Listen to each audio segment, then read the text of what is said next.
This meeting is being recorded. Well, good morning. Welcome to another episode in the series on the architecture of reality, where we're talking about cosmology and anthropology, what kind of place this is according to the ancient world and the medieval world, and then comparing it to our modern conceptions, and and anthropology, which is the study of mankind. What kind of creature are we?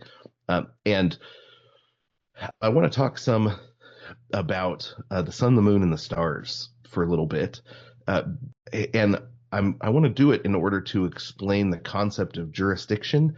But there's some information that is necessary to get to the concept of jurisdiction in the ancient and medieval world, because we have truncated jurisdiction down to the self almost exclusively, and then every authority above and beyond that is actually established by power, established by strength, not by right. It's so, um, but when we talk about the sun, the moon, and the stars, we actually uh, think so differently that I think it'll be helpful to walk through the some of the concepts behind the establishment of the sun, the moon, and the stars, or the creation of the sun, the moon, and the stars. So in the Bible, when the sun, the moon, and the stars are created on the fourth day, and when we look up and see the sun, the moon, and the stars, and see space, um, the Bible describes it as they're as created to be a number of things. It's created to be lights. They're created to be clocks. They're created to rule and give us a calendar, and they're created as a series of authorities. Um, as they are poetically developed throughout the Bible as authorities, described as authorities, um, signs of and symbols of rulers, but they're also described as rulers, as um, established rulers with a particular authority. They're established to rule the day and the night. So to start off, just as lights, when we look at the sun, the moon, and the stars, we look up and think in terms of giant nuclear furnaces, giant balls of flaming gas, giant nuclear furnaces. Um, and in our imagination, the sun is only a medium-sized ball of burning gas, but it's the closest to us, so it seems largest, but it's not the largest. The light is a byproduct of its chemical makeup. It's primarily a giant hydrogen bomb, secondarily a light. The moon, on the other hand, is not a light at all, merely a reflective sphere, a dim mirror of the sun's light. But when the Bible presents it to us, um, it actually talks about it in a different way. Right? The fact that the sun, the moon, the stars give light to the earth is not an arbitrary byproduct. It's actually one of the essential things about the sun, the moon, and the stars. They were created to give light for the earth. Right. So the fact that the moon doesn't give its own light doesn't mean it's not for light. Right. God set it up to mirror light onto the earth on purpose. And because there was already light on the earth. There was evening, there was morning, but then God delegates the responsibility over to the sun, the moon, and the stars. So the cycles of light and darkness were there before, but then the responsibility to continue giving the light is handed to the sun and the moon and the stars when they are created.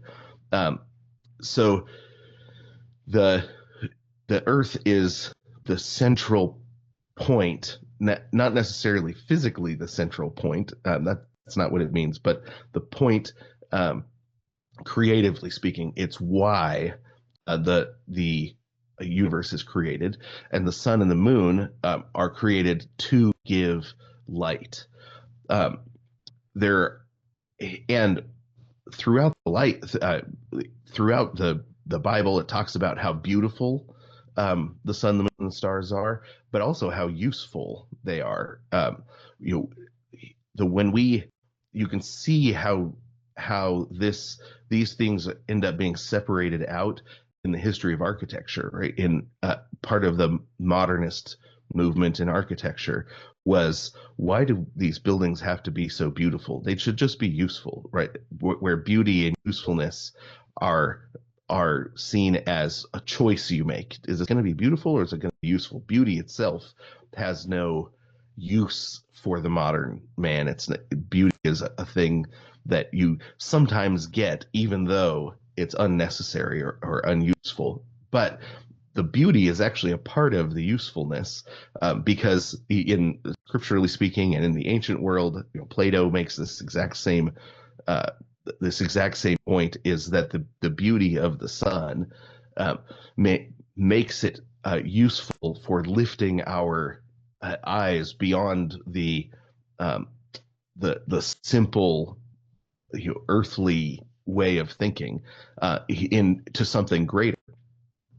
And this is uh, uh, Psalm 19, the heavens declare the glory of God, or Psalm 8. Consider the heavens, the work of thy fingers, the moon and the stars, which you have ordained.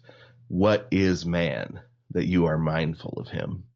Right. So the beauty, the glory of the sun, the moon, and the stars lifts our eyes, or that's part of the usefulness. But it also teaches us about ourselves.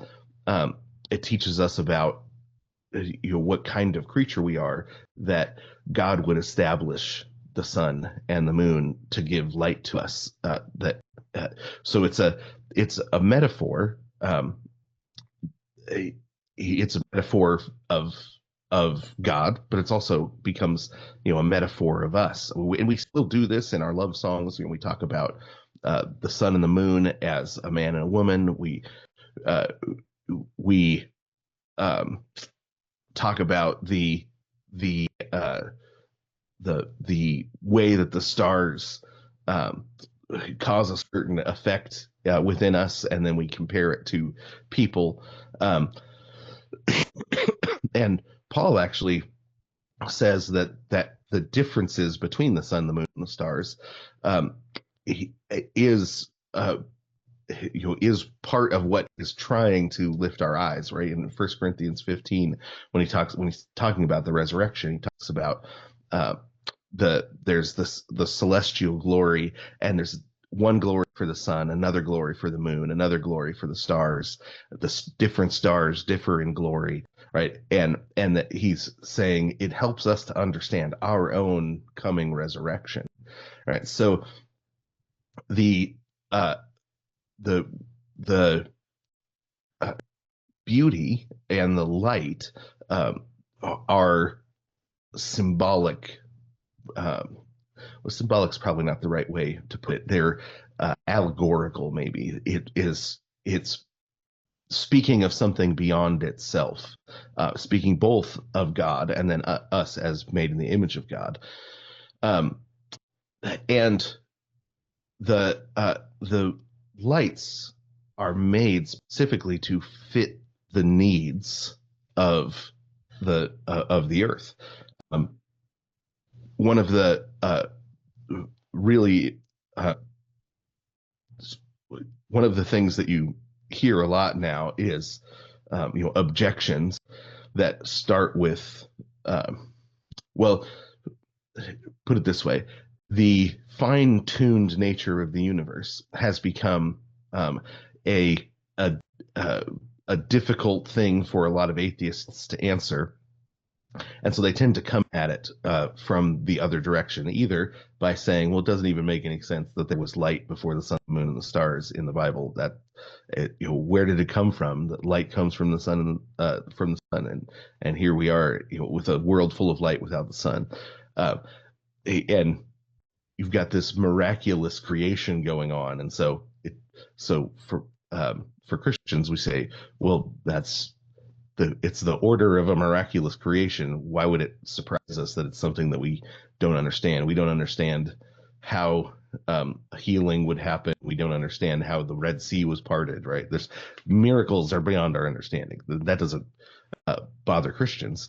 But the reason that objection sticks is because the the mythology of Darwinism or evolutionary thinking, the mythology, it it works sort of the way you know things end up the way they are because for the same reason that a puddle ends up the shape it is, right? Because you've got this hole in the ground actually creates the shape of the puddle. So the fact that the sun was the particular distance from the earth that it is, and makes it, for example, possible to have liquid water. If the sun was closer, all the water would be steam. If the sun was farther away, all of the water would be frozen. But we're at just the right distance to have liquid water be the norm, and liquid water is central to life, and liquid water was necessary to life, and actually the life comes out of the life forms itself in the evolutionary mindset, forms itself to fit a place with liquid water, right? Whereas life would have formed itself to fit a place with steam if it was at that distance. But the shape of the puddle comes from the force of the whole, the shape of the whole, and so we fit because we were created by this place, right?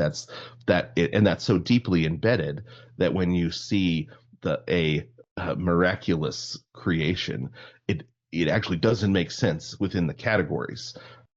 Light without the sun, how could you have that? Our only experience of light is from the sun.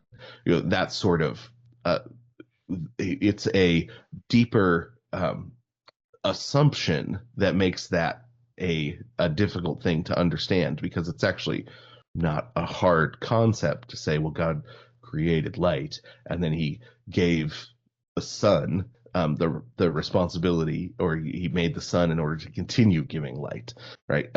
That's not a hard that's not in and of itself a hard concept when you believe there can be miracles. You're not always looking for a naturalistic explanation. So tomorrow we will talk about the sun, the moon, and the stars as clocks and calendars. But once we've got some of that information together, we'll start talking about the jurisdictions of the sun, the moon, and the stars.